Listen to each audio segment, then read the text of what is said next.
It was just like a bunch of men and women that I know that were in prison before, and I was watching these successes and I was excited. I'm just like, yeah, we out here winning.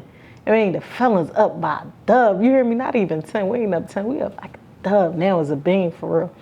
But at the time, I'm just like, damn, like we don't get no accolades for that. People just expect us to be grown and just, oh, they grown, they doing what they supposed to do. Yeah, but it's 10 times harder for us. You know what I mean? We felons, so they don't look at us normal. You know, like, oh man, they committing crimes, but now we out here getting to it, and we getting to it the right way. So it's like, I feel like we should be rewarded for that, or acknowledged, I'm gonna say. Not rewarded, because again, we are grown, but we should be acknowledged because we out here helping a community that we once destroyed, and we're trying to redevelop and get it back on solid ground, you know, and that takes a lot. It takes courage. It's easy to commit crimes. This is easy. We don't pay no bills, none of that stuff. This stuff is easy. Crime is easy. Doing the right thing every day after knowing where you can go and lift up some money, you know, as a criminal, that's hard. That's hard. It's a struggle when you got to struggle through real bills and do real stuff and monitor what goes where, all of that stuff. That ain't easy when you know where to go get some money from and how to get some money. That's hard. It's the hardest thing in the world. So I wanted to salute my fellow brothers and sisters, man. I just felt like they deserved to be recognized. And Golden Girl had a show at night for encouraging prisoners called Lockdown Love. When you lock down, you get all that love, right? People shout you out, all of that stuff. But when you home and you doing good, don't nobody shout you out no more. The shout outs don't keep coming. That love ain't there no more. So I felt like that's what I wanted to develop. I wanted to get that lockdown love back to those who return back to society and we're doing the right thing. Is our Grammys. Okay. So what are some of the tough things that felons face when they come back into society? Man, employment. We develop, I mean, it's hard for us developing employment. It's hard for us starting businesses, finding funding, finding resources, period. The resources that are for prisoners are often hidden. We got to lift some stuff up, move some stuff around, or have to know somebody. There's nothing that's right straight laced in our face. And it's hard. You know, it's 10 times harder for us getting our kids, if we got kids, and trying to build a solid bond with them and things of that nature. It's hard. You know, you got to learn how. Parenting from the gun bus is hard. You know, we all on trial, for real. You know, I always tell my oldest daughter, like, before I had, well, she's 20 now, but I used to say before I had a 19-year-old, I never had a 19-year-old, you know. And before I had a 20-year-old now, I never had a 20-year-old. So she my trial baby, you know. And I know the mistakes that I made with her that I don't look forward to making with my younger child. She's 6. And it's just like those things that we do to try to be our best selves, we endure a lot more trials, and our endurance has to increase because we going through it. You know, we get through it, so we become stronger, we become harder, and it motivates us to be better and bigger than we were, you know, in the life of crime.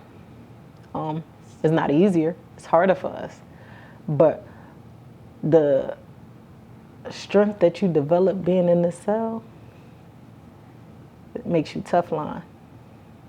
So what type of It makes you different. My bad. What type of strength do you develop while being in the cell, for those that don't know?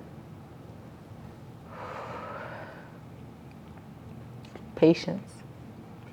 Patience is such a strength.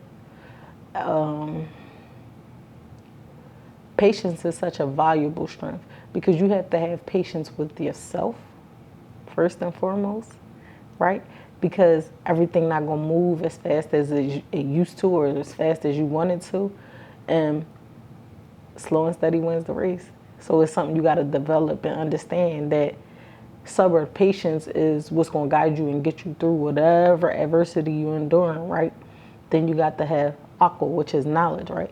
You got to have the the akal is intelligence. You have to have the intellect to be able to receive knowledge from other people. You can't really look at, because knowledge could come from a child. You know, they can my God, knowledge can come from anybody, is what I'll say. There's no age range, is no race, no gender. Knowledge comes from all walks of life, right? And it's up to you to pay attention to know what lesson you're learning from the situations, for you to excel. Because everything, you got to really make it about you, in a sense, right?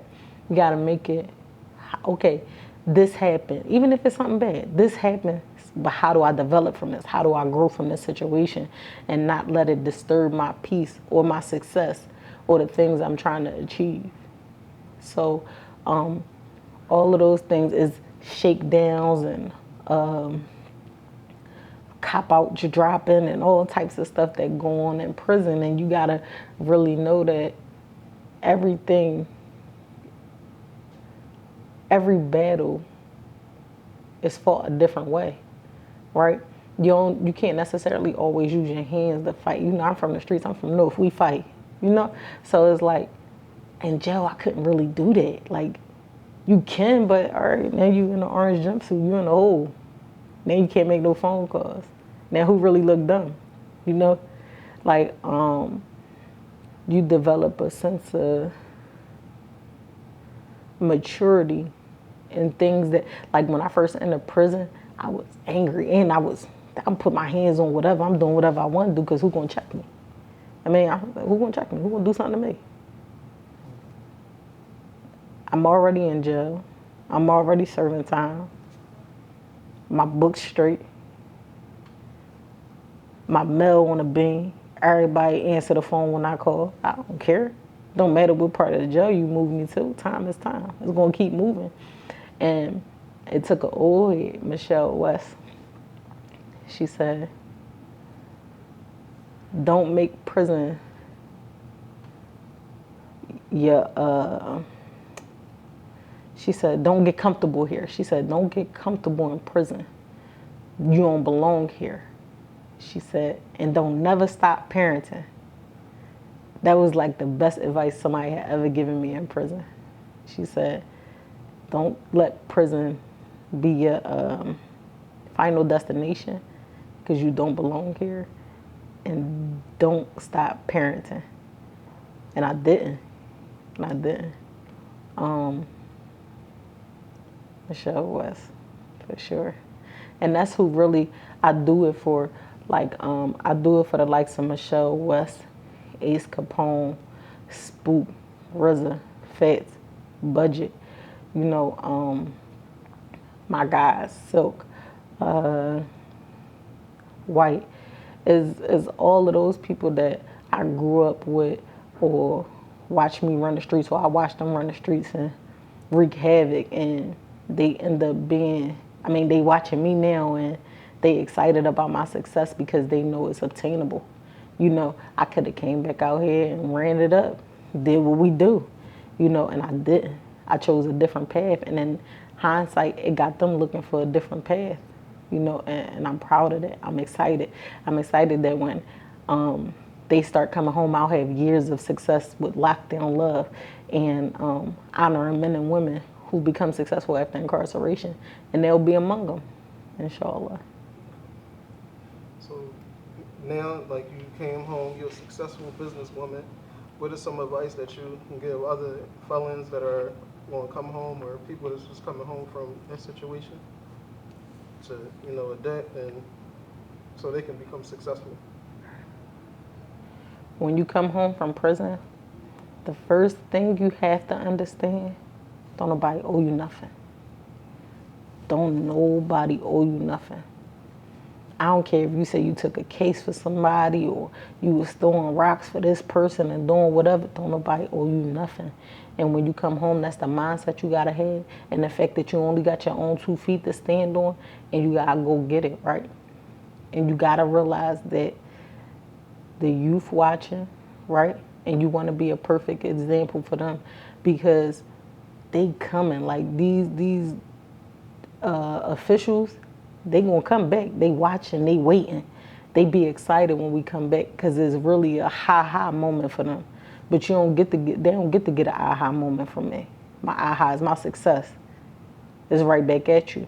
And you know, you just gotta move out here. You gotta move out here in the streets when you get back out here. As hard as you was moving illegally, you gotta move even harder legally, because there's so many people that would love to see you fail. They actually counting on it. You know what I mean? Oh, they ain't gonna be out here long. You know, and all of that stuff, it shouldn't break you. You've been in the cell. You know what it's like. So what other people say don't really matter. You know, as days that you able to spend $2.90 and you come from the commissary, you got the big bag, and there's days that you only got $10. And sometimes that's only because of the limit, but whatever the reason is, prison is a humbling experience. So no matter what you gotta go through outside of prison, it's way easier than whatever you had to go through in prison. Cause you got more free reign. You got the opportunity to make a difference in whatever adversities you're enduring. If don't nobody send a check on time, and you can't go to commissary in prison, they don't send a check on time. That's it. But if somebody not cash apping you, go make some money. Sell some waters. Do whatever you gotta do to get you right. Don't matter what they looking and saying. They think everybody in that jump on the screens and sell themselves and do whatever that makes them look weird, because people think everything is weird until somebody do it. When other people latch on to your weirdness and say, damn, he weird, but I like that nigga. You know what I mean? They latch on, yeah, that's my guy. Now that's your guy. He was just a weirdo. But be your authentic self. Do whatever you think won't work for you. And if that don't work, do something else. You got to worry about what's working for you and what's going to work for you. You can't really worry about what the people think. All right. That's a great